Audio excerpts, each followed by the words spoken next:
The greatest prison in life is a mind that never stops thinking. Namo, Amitabha, Buddha. The greatest prison in life is a mind that never stops thinking. Namo, Amitabha, Buddha, pain, the fear of uncertainty. Human beings naturally fear uncertainty. It is one of the deepest instincts within the human mind, an invisible force that quietly shapes the way we think, feel, and react to life. From the earliest days of human existence, uncertainty meant danger. Not knowing what might happen next could mean the difference between survival and death. Because of this, the mind evolved to constantly scan the future, searching for patterns, predicting outcomes, and preparing for possible threats. This instinct still exists today, but the world has changed. We are no longer running from predators in the wild, yet the mind continues to behave as if we are. It keeps searching, analyzing, and imagining, even when there is no immediate danger. And this is where suffering begins. In modern life, uncertainty is everywhere. We do not know what will happen tomorrow, next week, or even in the next moment. Life is constantly shifting. Relationships change, circumstances evolve, and the future remains unknown. Yet the mind resists this reality. It wants certainty. It wants control. It wants guarantees. So when uncertainty appears, the mind begins to react. It starts asking questions. What if something goes wrong? What if I lose what I have? What if I fail? What if things don't turn out the way I want? At first, these thoughts seem harmless. They feel like preparation, like a way of protecting ourselves from potential problems. The mind creates the illusion that by thinking more, we can prevent pain. But slowly, something begins to change. The thinking does not stop. It continues, and continues, and continues. One thought leads to another. One possibility leads to 10 more. The mind builds entire scenarios, imagining futures that have not happened, creating problems that do not yet exist. And without realizing it, we become trapped inside these thoughts. This is what we call overthinking. At the beginning, overthinking feels like control. It feels like we are doing something useful. It feels like we are being responsible, careful, and aware. We believe that by analyzing every possibility, we can avoid mistakes and protect ourselves from suffering. But in reality, the opposite is happening. The more we think, the more uncertain everything becomes. The more we try to control the future, the more we realize we cannot. And this realization creates fear, because deep inside, the mind begins to understand something it does not want to accept. Life cannot be controlled. The future cannot be predicted. And certainty does not truly exist. This truth is uncomfortable. So instead of accepting it, the mind reacts by thinking even more. It tries harder. It pushes further. It searches for answers that are not there. And this is how overthinking transforms from a tool into a prison. The mind no longer serves us. It begins to control us. We wake up with thoughts already running. We go through the day lost in mental conversations. We replay the past. We imagine the future, and rarely do we remain in the present moment. Even when nothing is happening, the mind is busy solving, busy worrying, busy predicting. But what is it really solving? Most of the time, nothing. All because the problems it is trying to solve do not exist yet. They are only possibilities. And yet, the body reacts as if they are real. The heart beats faster. The chest feels tight. The mind becomes restless. A simple thought, just a mental image, can create real physical discomfort. And this is where suffering deepens, because now we are no longer just thinking. We are feeling the consequences of those thoughts. Anxiety begins to appear. Restlessness becomes constant, and peace slowly disappears from our lives. We may not even realize when it started. It happens gradually. At first, it is just occasional worry. Then it becomes a habit. Then it becomes a pattern. And eventually, it becomes our normal state. We begin to believe that this is just how life is, that constant thinking is natural, that worry is unavoidable, that peace is something distant, something difficult to reach. But this is not the truth. This is only the condition of a mind that has not yet been understood. Because the real problem is not uncertainty. The real problem is how the mind reacts to uncertainty. Uncertainty itself is neutral. It is simply the nature of life. But the mind interprets it as danger, and from that interpretation, all suffering begins. If we look deeply, we can see that the mind is not actually afraid of uncertainty. It is afraid of not being in control. It is afraid of not knowing. It is afraid of not being able to protect itself from pain. And so it keeps thinking, again and again, trying to create a sense of certainty in a world that is constantly changing. But the more it tries, the further it moves away from peace. Because peace does not come from controlling uncertainty. Peace comes from understanding it. And this understanding begins with awareness.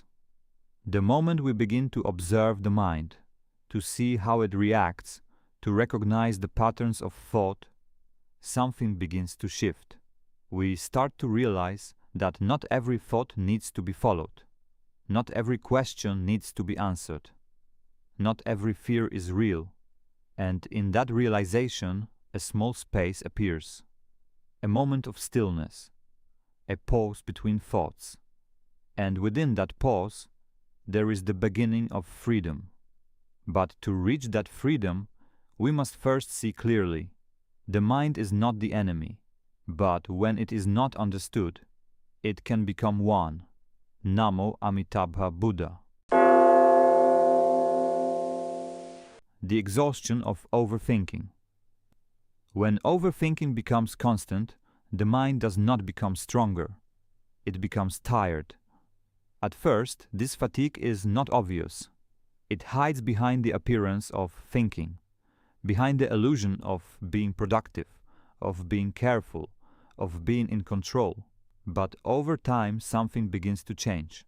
The mind no longer thinks clearly. It starts to repeat. The same thoughts return again and again, like echoes that never fade. A single moment can be replayed hundreds of times. A single worry can expand into countless scenarios. What if I said the wrong thing? What if something goes wrong tomorrow? What if I'm not ready? These questions do not bring answers. They bring more questions. And slowly, the mind becomes trapped in a loop with no resolution, a loop with no end. This is the true nature of overthinking. It is not thinking that leads to clarity. It is thinking that feeds itself, and the more it feeds, the stronger it becomes. The mind begins to create a world of its own, a world built not on reality, but on imagination. In this world, everything can go wrong. Every possibility becomes a threat. Every uncertainty becomes a danger, and even though nothing has actually happened, the body reacts as if it has.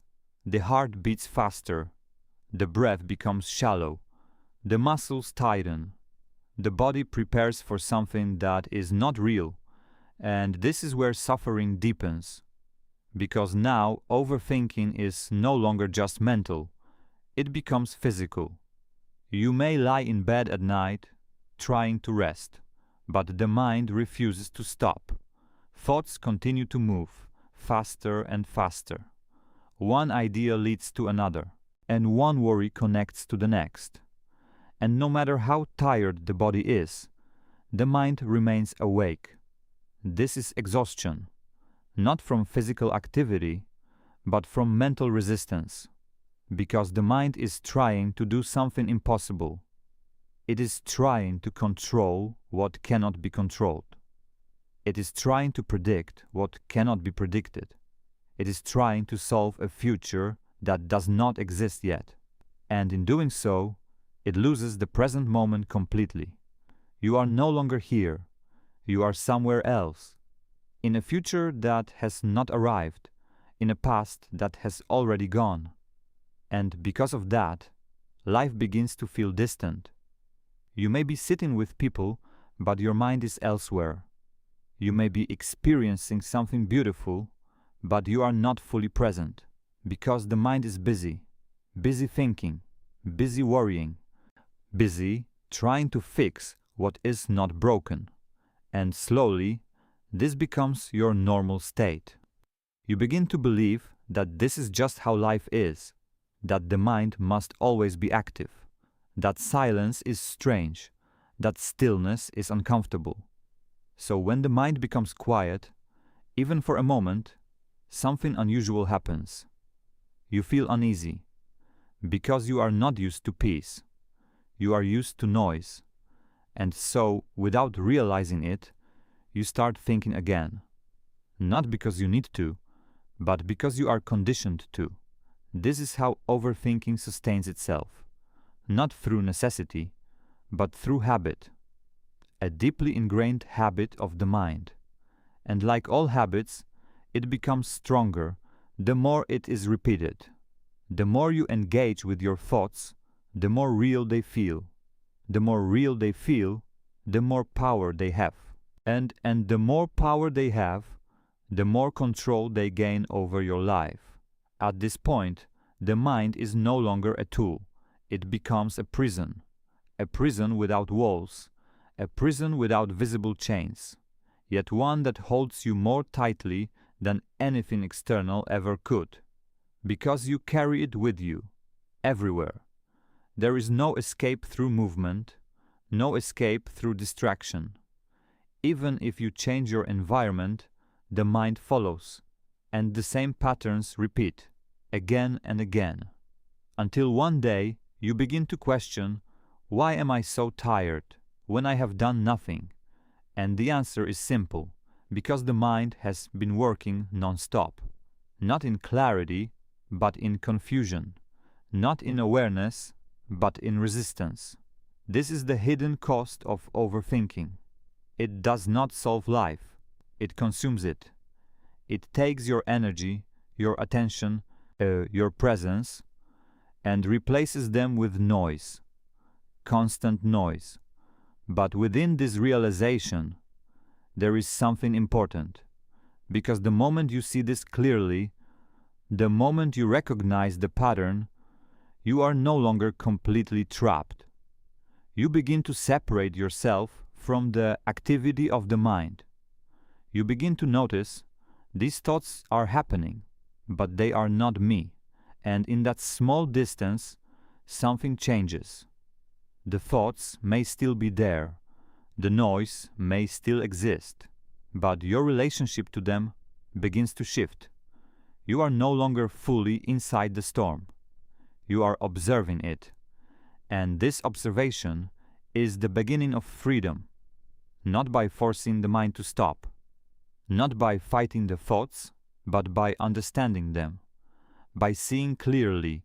Overthinking is not power, it is exhaustion, and peace is not found by thinking more, but by learning when to stop following every thought. Namo Amitabha Buddha. Understanding the nature of the mind. At a certain point, after enough exhaustion, after enough cycles of thinking, a deeper question begins to arise. What is happening inside my mind? Not as a reaction, not as fear, but as curiosity, because something no longer feels right. You begin to notice that thinking is not solving your suffering, it is repeating it, and this is where understanding begins.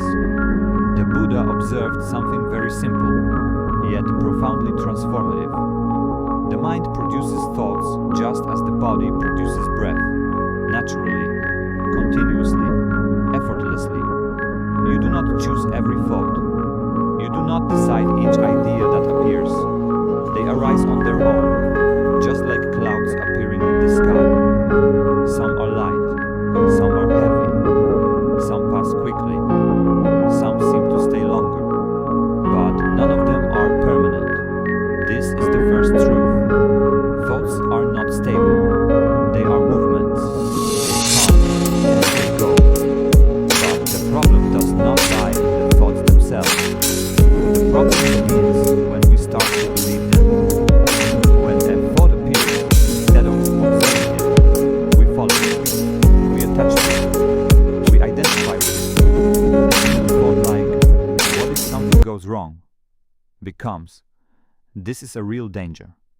Then becomes, I must solve this immediately. And before we realize it, we are no longer observing the thought. We are inside it, living it, feeling it, suffering from it. This is how the mind creates illusion, not by creating false thoughts, but by convincing us that every thought is true. But in reality, most thoughts are not truth. They are interpretations. They are reactions. They are conditioned patterns formed through past experiences, fears, and memories. The mind is like a storyteller. It takes small pieces of information and builds entire narratives. Stories about the future, stories about the past, stories about who we are.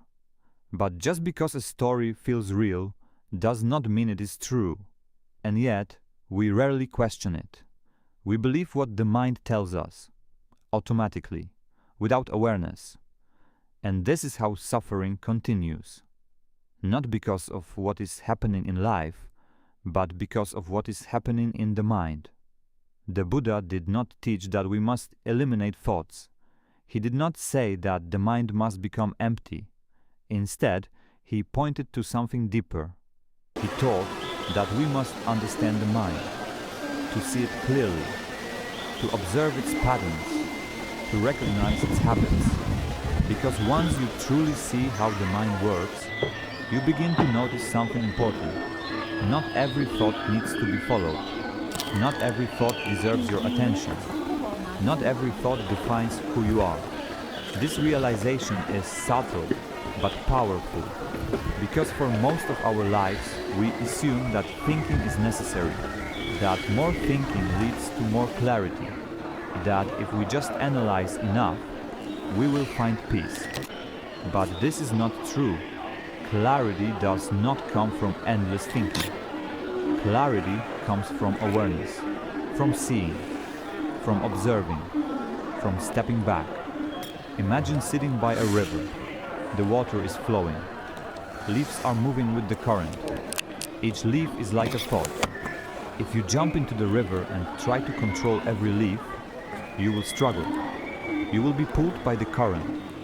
You will become exhausted. But if you sit on the shore and simply watch, you begin to understand.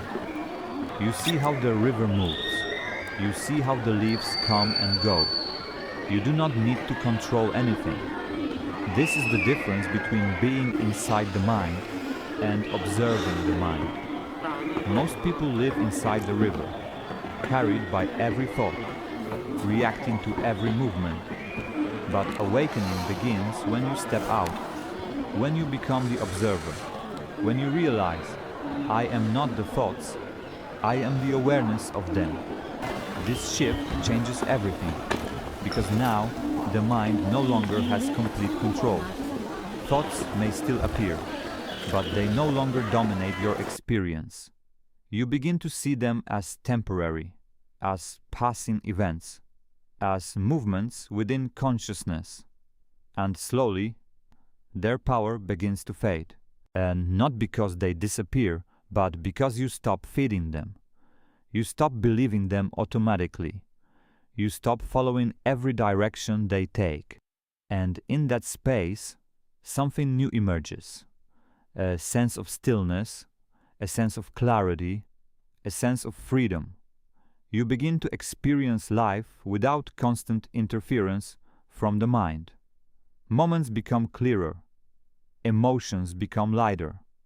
The present moment becomes accessible again, and you realize something deeply important. The mind was never meant to control your life. It was meant to serve it. But when it is not understood, it takes control. And when it is understood, it returns to its natural place. As a tool, not a master. This is the truth. Not something to believe, but something to see directly. And once you see it, you cannot unsee it. The mind continues to produce thoughts, but now you know, you do not have to follow them. You do not have to become them. You do not have to suffer because of them. And in this understanding, the prison begins to dissolve, not because the walls are broken, but because you realize you were never truly inside. Namo Amitabha Buddha. Awakening. Observing the mind without resistance. Once you begin to understand the nature of the mind, a subtle but powerful shift starts to happen. You no longer feel the need to fight your thoughts. Because you begin to see clearly, the problem was never the thoughts themselves. It was your relationship with them. For most of your life, you have been trying to control the mind, trying to stop thinking, trying to remove fear, trying to eliminate uncertainty. But the more you try, the stronger the mind becomes, because resistance feeds it. Every time you say, "I don't want this thought," you are giving it attention. Every time you try to push it away, you are holding on to it. And so, the struggle continues. But awakening begins when this struggle ends. Not because the thoughts disappear, but because you stop resisting them. Instead of fighting the mind, you observe it, quietly, gently, without judgment. You sit with your thoughts as they arise. You watch them as they move. You notice how they appear suddenly, without invitation, and you notice something else. They also disappear, on their own. This is a moment of realization, because for the first time, you are not inside the thought. You are watching it. There is a distance, a space, and within that space, there is freedom. At first, this observation may feel unfamiliar, even uncomfortable, because you are used to reacting, used to analyzing, used to controlling. But now, you are doing something different. You are allowing thoughts to come, allowing them to stay, allowing them to leave, without interference, without judgment, without attachment.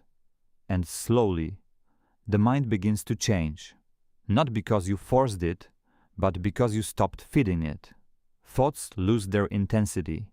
They become lighter, less urgent, less powerful. You may still notice fear, but it no longer consumes you. You may still experience worry, but it no longer controls your actions. Because now you see clearly, a thought is just a thought, not a command, not a truth, not your identity, just a temporary movement in the mind. And this realization creates a new kind of awareness, an awareness that is stable, calm, unshaken by every passing thought. You begin to experience moments where the mind becomes quiet, not completely silent, but peaceful. There are gaps between thoughts, small spaces of stillness, and in those spaces you feel something different, a sense of relief, a sense of ease, a sense of being fully present. This is the beginning of awakening, not something dramatic, not something sudden, but something gentle, like the mind slowly returning to its natural state. You begin to notice things you did not see before, the sound of your breath, the stillness of the moment, the simplicity of being alive, because you are no longer lost in thought. You are here, in this moment, and this moment is enough. But the journey does not mean that thoughts will never return. They will, again and again. That is the nature of the mind. But now you have something new, awareness. And with awareness, everything changes. When a thought appears, you recognize it. You do not follow it automatically. You do not believe it immediately. You simply observe. And because of that, the chain is broken. The cycle of overthinking begins to weaken. The mind is no longer feeding itself. It is no longer creating endless loops. Because you are no longer participating in every thought. You are choosing awareness. And this choice, even if it is small, has a powerful effect. It creates space. And in that space, peace begins to grow. Not a forced peace, not something you create, but something that naturally appears when the mind is no longer disturbed. You begin to understand something deeply important.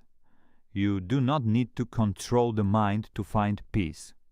You only need to understand it, to observe it, to allow it. Because the moment you stop fighting, the mind begins to settle, like muddy water left undisturbed. It becomes clear on its own. This is the essence of mindfulness. Not effort, not control, but awareness, pure awareness. And through this awareness, you rediscover something that was always there, a quiet presence, a calm center, a place within you that is not affected by every passing thought. And in that place, there is no fear, no urgency, no endless thinking, only stillness, only clarity, only peace. Namo, Amitabha, Buddha. The freedom of a quiet mind. As awareness deepens, something subtle begins to unfold within you. The mind, which once felt like a constant storm, begins to settle. Not because the world has changed, but because your relationship with the mind has changed. You are no longer trying to control every thought. You are no longer reacting to every feeling. You are no longer chasing certainty in an uncertain world. Instead, you are present, fully, quietly, naturally. And in this presence, something remarkable begins to appear. Peace. Not the kind of peace that depends on everything going your way. Not the kind of peace that comes from solving all problems, but a deeper peace. A peace that exists, even when life is uncertain. Because you have begun to understand something fundamental. Peace is not found in controlling life. Peace is found in letting go of the need to control it. For most of your life, you believed that peace would come when everything was stable, when the future was clear, when problems were solved, when nothing could go wrong. But now you begin to see clearly. That moment never truly arrives. Life continues to change. Uncertainty remains. The unknown is always present, and yet peace is still possible, because peace does not depend on the outside world. It arises from within, from a mind that is no longer in constant resistance. When you stop clinging to thoughts, you create space. When you stop chasing certainty, you create freedom. When you stop identifying with every fear, you rediscover stillness. And in that stillness, there is a profound sense of ease. You begin to experience moments where nothing is missing. Nothing needs to be fixed. Nothing needs to be solved. You are simply here, breathing, existing, aware, and that is enough. At first, these moments may feel small, brief, almost unnoticeable. But as awareness continues to grow, these moments become more frequent, more stable, more natural. You begin to spend less time inside the noise of the mind, and more time in the quiet of presence. The thoughts still come, but they no longer disturb you in the same way. They pass through, like clouds moving across the sky. You see them, but you are not carried by them. And this changes everything, because now life is no longer filtered through constant mental activity. You begin to experience things directly.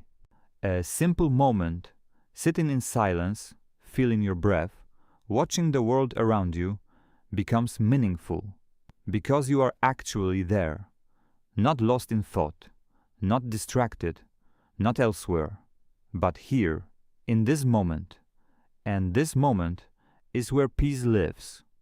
You may begin to notice that the need to control starts to fade. The need to predict the future becomes less urgent. The need to solve everything immediately begins to dissolve, because you understand now, not everything needs to be figured out. Not everything needs an answer. Some things can simply be. And this acceptance creates a deep sense of relief. The mind no longer has to work endlessly. It no longer has to carry the weight of trying to control life. It can rest.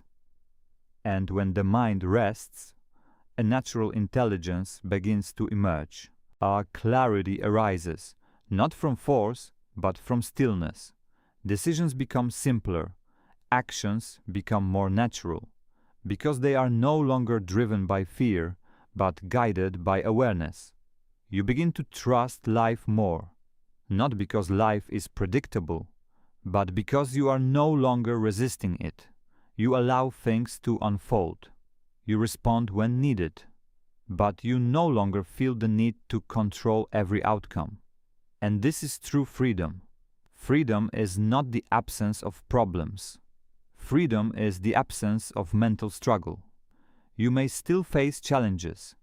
You may still experience uncertainty, but inside there is space, there is calm, there is stability, a stability that does not depend on external conditions, because it comes from understanding the mind, understanding thoughts, understanding the nature of life itself.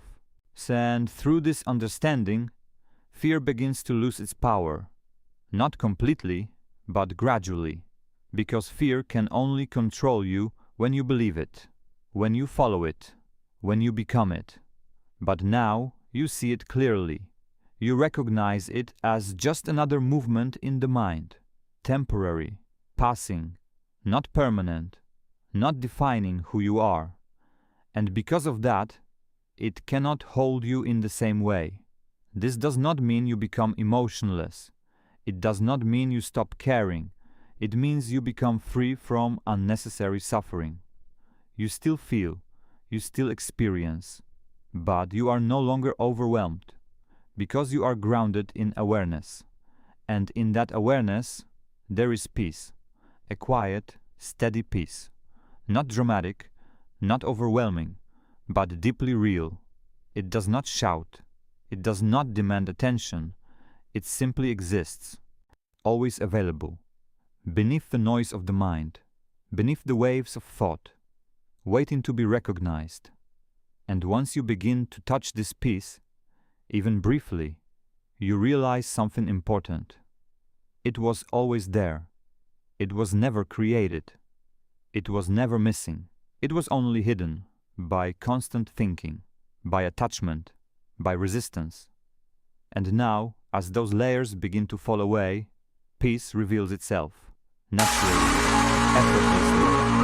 This is the freedom of a quiet mind, not a mind without thoughts, but a mind that is no longer controlled by them, a mind that can think when needed and rest when not, a mind that serves you instead of ruling you. And in this freedom, life becomes lighter, simpler, more real. You are no longer chasing something in the future. You are no longer trapped in the past. You are here, alive, aware, at peace. And in this moment, nothing else is needed. Namo, Amitabha, Buddha.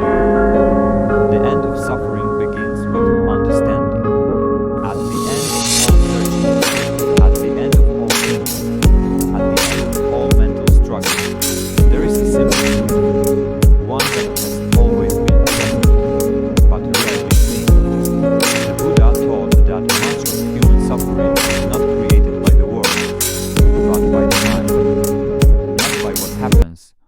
but by how we think about what happens.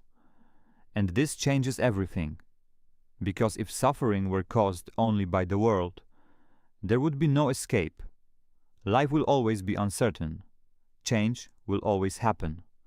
Loss will always be part of existence. But the mind, the way we relate to these things, can be understood, can be transformed. And through that transformation, suffering begins to dissolve.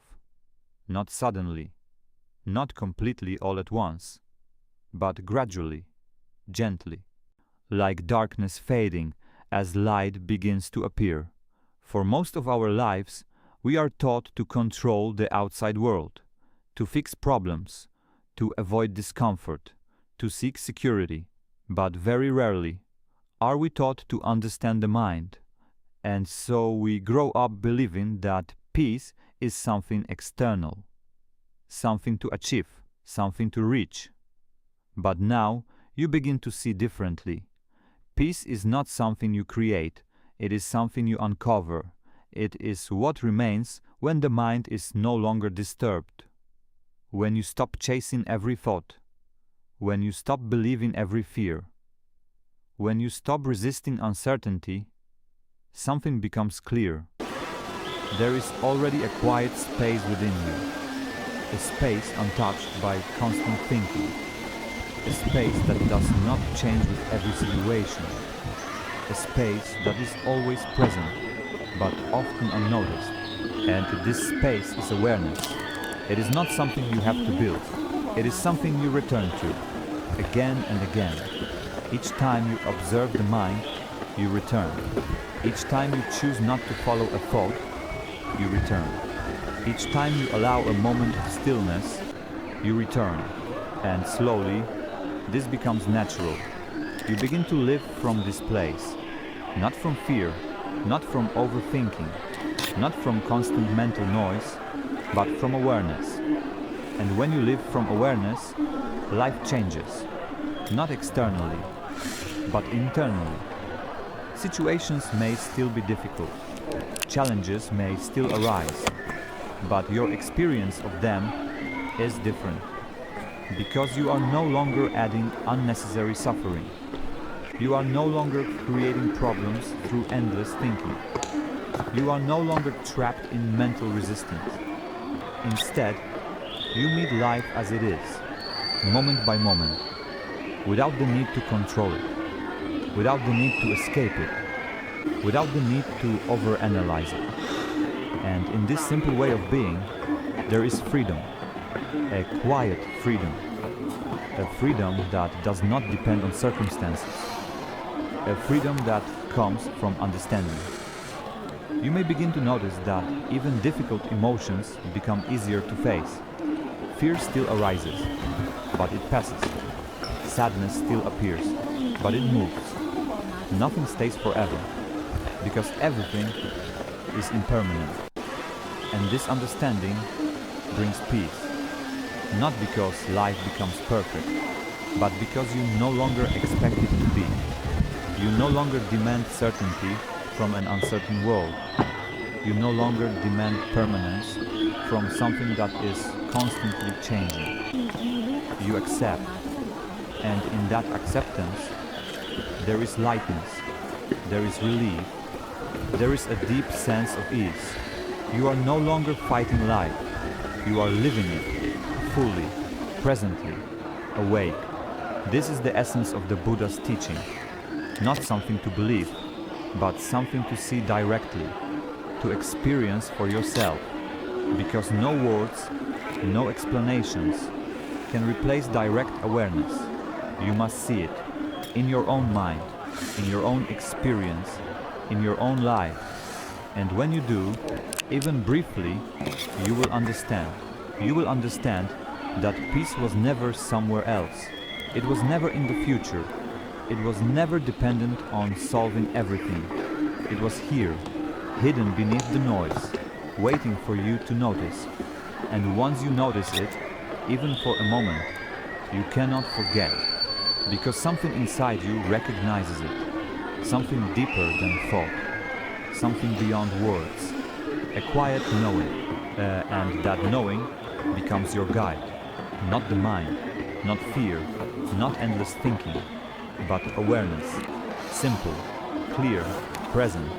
And from this place, life unfolds naturally, without force, without struggle, without unnecessary suffering. You begin to trust the flow of life, not because you know what will happen, but because you no longer need to know. And this is the final shift, from control to trust, from thinking to being, from suffering to peace. And in this peace, there is nothing missing, nothing lacking, nothing to chase. Only this moment, only this breath, only this awareness. And that is enough. Namo Amitabha Buddha. Continued reflection, the silent realization. There comes a moment in life, a quiet moment, when all the noise begins to feel meaningless, the endless thinking, the constant worrying, the need to control everything. At some point, you begin to feel tired of it, not physically, but deeply, internally tired. A kind of exhaustion that no sleep can fix, because it is not the body that is tired, it is the mind, a mind that has been running for years, without rest, always thinking, always analyzing, always trying to solve life, and yet never finding true peace. And in that moment of exhaustion, something important can happen. Not another thought, not another solution, but a realization. A quiet realization that says, maybe I don't need to keep doing this. Maybe the problem is not life. Maybe the problem is not the future. Maybe the problem is the constant effort to control what cannot be controlled. And when this realization appears, even softly, something begins to loosen. The tight grip of the mind starts to relax. The urgency begins to fade. And for the first time, you stop. Not because you have solved everything, but because you no longer feel the need to. This stopping is not weakness, it is wisdom. Because you begin to see clearly. All this time, you were not actually solving life. You were resisting it. You were fighting uncertainty, fighting change, fighting reality itself. And that fight is what created suffering. Not life, not events, not the world, but the resistance within the mind. And when resistance ends, even for a moment, peace appears. Not because everything is perfect, but because nothing is being resisted. You begin to feel a sense of relief, a deep, quiet relief, as if something heavy has been placed down, something you did not even realize you were carrying. The weight of control, the burden of needing to understand everything, the pressure of needing to fix everything. And now, you are no longer carrying it, and in that moment, life becomes lighter, simpler, more real. You begin to notice small things again, the feeling of your breath, the stillness of the present moment, the quiet beauty of simply being alive, things that were always there, but hidden behind constant thinking. And now, without the noise, they become visible again. You realize that peace was never something complicated. It was never something distant. It was never something that required years of searching. It was always here, covered, by the activity of the mind. And now, as that activity slows down, peace reveals itself, naturally, effortlessly. You do not need to create it. You only need to stop disturbing it. And this changes your relationship with life. You no longer approach life as a problem to solve. You begin to experience it as something to live, moment by moment, without needing to control every outcome, without needing to predict every future, without needing to understand everything, because you see clearly, Understanding everything is not necessary. Being present is enough. And from this presence, a new kind of intelligence appears. A quiet intelligence, not based on thinking, but on awareness. You begin to respond to life instead of reacting. You begin to act without being driven by fear. You begin to move without being pushed by anxiety, because you are no longer controlled by the mind. You are guided by awareness. And this awareness is stable. It does not change with every thought. It does not collapse under uncertainty. It remains calm, clear, present. And as you live from this place, life becomes different, not externally, but internally. Challenges still come, loss still happens, uncertainty still exists, but suffering begins to fade, because suffering was never in the events, it was in the resistance to them. And now there is less resistance, more acceptance, more space, more peace. You begin to trust something deeper, not the future, not circumstances, but life itself. You trust that you can face whatever comes, not because you know what will happen, but because you are no longer afraid of not knowing. And this is true freedom, not freedom from life, but freedom within it. Freedom from the need to control, freedom from the need to overthink, freedom from the constant noise of the mind. And in this freedom, there is a quiet joy, not excitement, not intensity, but a deep, stable sense of well-being, a feeling that everything is okay, even when everything is not perfect. And this is where the journey leads, not to a destination, not to a final answer, but to a way of being, a way of living, a way of experiencing life without unnecessary suffering. And once you begin to live this way, even a little, you will understand something deeply. You were never meant to carry the burden of controlling life. You were only meant to experience it, fully, simply, aware. And in that awareness, there is peace, always, waiting, silent, unchanging, beneath everything. And all you have to do is return to it, again and again, until it becomes your natural state, until it becomes who you are. Namo, Amitabha, Buddha.